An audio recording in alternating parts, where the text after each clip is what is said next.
जय हिंद साथियों। दोस्तों, आज हम आपके लिए चक्रवृद्धि ब्याज की क्लास लेकर आए हैं जो आपके कंपटीशन एग्ज़ाम के लिए काफ़ी महत्वपूर्ण रहेगी। दोस्तों, आज का पहला सवाल क्या है? ये आपका चक्रवृद्धि ब्याज। चक्रवृद्धि ब्याज क्या होता है? किसी ब्याज पर दोबारा लगने वाला ब्याज चक्रवृद्धि ब्याज कहलाता है। ठीक है दोस्तों। अब इसका क्या क्वेश्चन है? इसका क्वेश्चन ये है, यानी पी मूलधन 5,000 रुपये मूलधन है, 2 साल के लिए दिया गया 8% की दर से, तो इसका चक्रवृद्धि ब्याज ज्ञात करना, CI। ठीक है दोस्तों। अब इसका करने का तरीका क्या है? सबसे आसान तरीका शॉर्ट ट्रिक के माध्यम से कराएंगे। आपका मूलधन कितना है? 5,000 रुपये। यह आपका मूलधन हो गया। ठीक है। अब इसे मूलधन को हम 10% वार्षिक ब्याज की दर से, दर कितनी है? आर का मान कितना है? 10%। तो 10% को हम क्या लिखेंगे? 10/100, यानी 1/10। ठीक है दोस्तों। तो 5,000 रुपये 1/10 वार्षिक ब्याज की दर से पहले साल का तो ये हो गया, और दूसरे साल में भी समान दर है 1/10। अब दोस्तों इसको सोल्व करेंगे। 5,000 रुपये हैं, 5,000 गुना 1/10, तो 1 0 से 1 0 हो गई। कितना होगा पहले साल का ब्याज? 500 रुपये। दूसरे साल का भी 500 रुपये होगा। ठीक है दोस्तों, दूसरे साल का भी 500 रुपये होगा। और अब ब्याज 2 साल के लिए गया, क्योंकि यह ब्याज यहाँ से यहाँ जाएगा, यानी पहले साल का ब्याज जो दूसरे साल का ब्याज। अब इसका चक्रवृद्धि ब्याज कैसे ज्ञात करें? यानी 500 का 1/10 ज्ञात करेंगे, क्योंकि दूसरे साल में जो ब्याज लगा 500 रुपये का, वह कितना हुआ? 500 गुना, तो ये होगा 500 गुना 1/10। 1 0 से 1 0 गई, तो इसका कितना हो गया? 50। ठीक है दोस्त। तो टोटल जो ब्याज हुआ तुम्हारा, टोटल ब्याज 500 प्लस के 500 प्लस के 50, तो टोटल ब्याज दोस्तों हो गया 1,050। ये आपका आंसर आ गया। तो ये बिल्कुल आसान तरीका है और शॉर्ट ट्रिक तरीका है। आप ऐसे भी कर सकते हैं। एक दूसरा तरीका क्या है इसका? अनुपात के मेथड से। ठीक है दोस्तों, पहले साल का ब्याज, दूसरे साल का ब्याज। अब इस तरीके से हम इस क्वेश्चन को करेंगे। आपका दूसरा तरीका क्या है दोस्तों? दोस्तों दूसरा तरीका यह है, दोस्तों अगर कोई छात्र नया है, आपसे निवेदन है कि प्लीज़ सब्सक्राइब कर ले, और बहुत मेहनत से क्लास बनाई जाती है। ठीक है दोस्तों, प्लीज़ सब्सक्राइब कर ले। दूसरा तरीका क्या है? तो आपकी दर कितनी है? 10%। 10% को हम अनुपात में कन्वर्ट करेंगे, 10/100, यानी आपका कितना हो गया? 11/10, क्योंकि यह ऊपर चले जाएगा। तो यह आपका मूलधन हो गया, और यह आपका क्या होगा? मिश्रधन। ठीक है। तो P अनुपात A। अब इसे कैसे करेंगे? P अनुपात A। अब इसका तरीका करने का क्या है? मूलधन कितना है आपका? 10, और दर कितनी है? वो मिश्रधन कितना है? 11। ठीक है दोस्तों, मूलधन आपका है 10 और मिश्रधन है आपका 11। अब पहले साल का, दूसरे साल का हो गया आपका 11। अब इसे हम कैसे करेंगे? इसका तरीका क्या है? 10 गुना 10 100, 11 गुना 11 121। ठीक है दोस्तों, कितना हो गया? 121। और 2 साल का जो ब्याज हुआ प्लस के 21 रुपये हुए, यानी मूलधन से जो मिश्रधन हुआ A, तो कितना हुआ?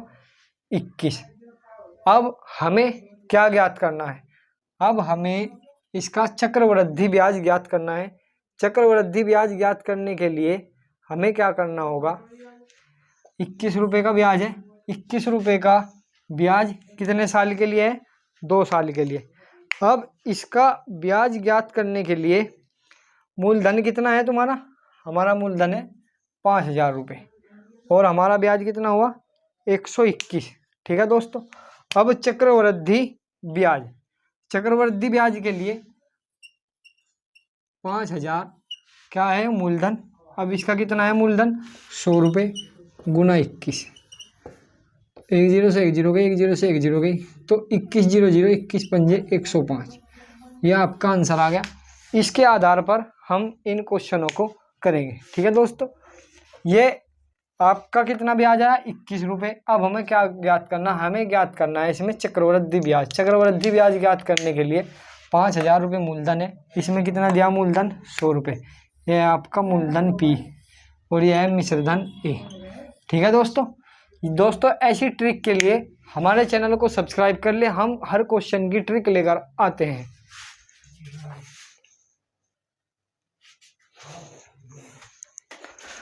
आपका दूसरा क्वेश्चन है नेक्स्ट। 7500 रुपये मूलधन दिया हुआ है, समय दिया हुआ है आपका 2 साल और दर दी हुई है 4%। तो हमारा चक्रवृद्धि ब्याज ज्ञात करना। चक्रवृद्धि ब्याज ज्ञात करने के लिए आपको हमने बताया है कि सबसे पहले दर को पकड़ लो। दर कितनी दी हुई है? 4%। 4/100, 2 दूनी 4, 2 पंजे 10, 50, 2 एकम 2, 25, यानी आपकी 1/25 आ गई। ठीक है दोस्तों, अब उसके बाद क्या करना है, हमें 7500 रुपये मूलधन दिया हुआ है। 7500 रुपये को 2 साल के लिए, कितने साल के लिए? 2 साल के लिए दिया हुआ है। तो पहले साल के लिए 1/25, दूसरे साल के लिए भी 1/25 होगा, क्योंकि दर समान है पहले साल के लिए भी दूसरे साल के लिए भी।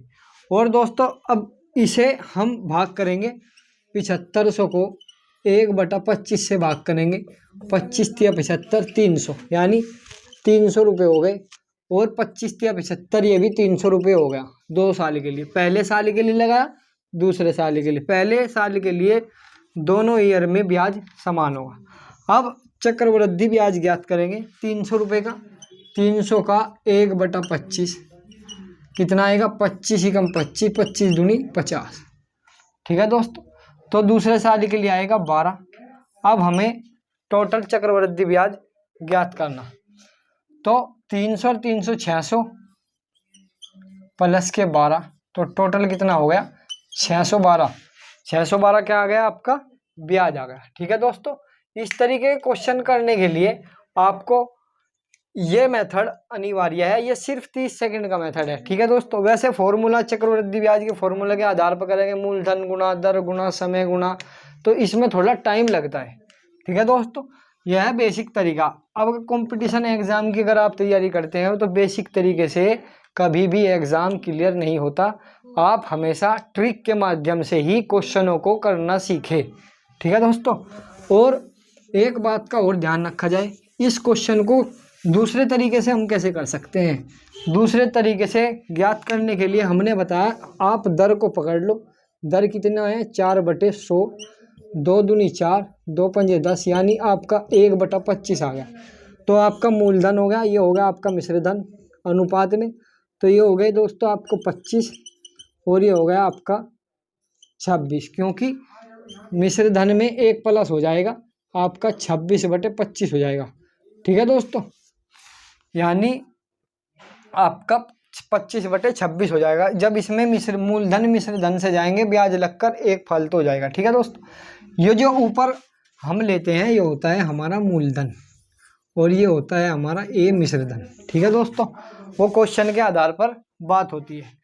पहले साल का हो गया और अब दूसरे साल का। दूसरे साल का भी सेम होगा क्योंकि समान दर है, 25 और 26। अब हम इन दोनों की मल्टीप्लाई कर लेंगे। मल्टीप्लाई करने के बाद 625 आ गया। 625 को फिर इसका 26 का क्या आएगा? 676। अब हमें क्या दिया गया क्वेश्चन में? क्वेश्चन में दिया गया है हमें चक्रवृद्धि ब्याज ज्ञात करना। चक्रवृद्धि ब्याज ज्ञात करने के लिए 625 का मान कितना है? 7500 के। ठीक है दोस्तों, क्योंकि यह क्या है? हमारा मूलधन, और 7500 भी मूलधन है, तो मूलधन मूलधन के समान होगा। और ये जो दिया हुआ है इसमें कितने का ब्याज लगा? यानी 76 में से आप 25 को घटा देंगे, 1 और 5, यानी 51 रुपये का आपका ब्याज हुआ। ठीक है दोस्तों, अब इसे पूरा सोल्व करने के लिए क्या करेंगे हम? पूरा सोल्व करने के लिए 7500 बटे 625 गुना 51, यानी चक्रवृद्धि ब्याज कितना है? 51 रुपये का ब्याज है, 51 का ब्याज है। तो 25 पंजे 125, 25 दूनी 50, 12, 25 पंजे 125, 25 से 25 बार कट गया, 25 तिया 75, 300, 25 कम 25, 25 कम 25, 25 दूनी 50। तो दोस्तों 12 आ गया। 12 की गुना 51 में होगी तो 51 गुना 12, 12 एकम 12, 12 पंजे 60, तो कितना हो गया 601। ठीक है दोस्तों अगर कोई छात्र नया है प्लीज़ सब्सक्राइब कर ले और लाइक करें और शेयर करें। हमने दो तरीके से आपको क्वेश्चन को बताया है। पहला तरीका तो ये है पूरा, दूसरा तरीका ये है। सबसे पहले आप क्या करो, सबसे पहले आप दर को भिन्न में कन्वर्ट कर लेना। ठीक है दोस्तों।